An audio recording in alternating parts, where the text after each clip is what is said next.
Hey guys, thanks for stopping by. Today's Dollar Tree DIY is this simple rustic Easter wreath. So I have these two willow wreaths here. I have a larger size and a smaller size. Everything is from the Dollar Tree. I'm using some twine and I'm just going to tie the smaller willow wreath with the larger one.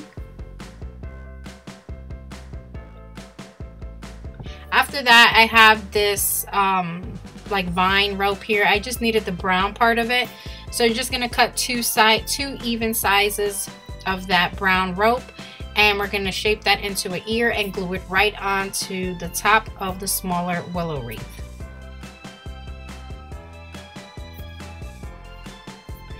And here you have this really cute Easter bunny rustic wreath. So what I did was I just had this burlap ribbon and I made it into a bow. I added some of those little green pebbles there, and I hot glued a few succulents and added some greenery around it, and it's just super simple, beautiful, cute Easter wreath.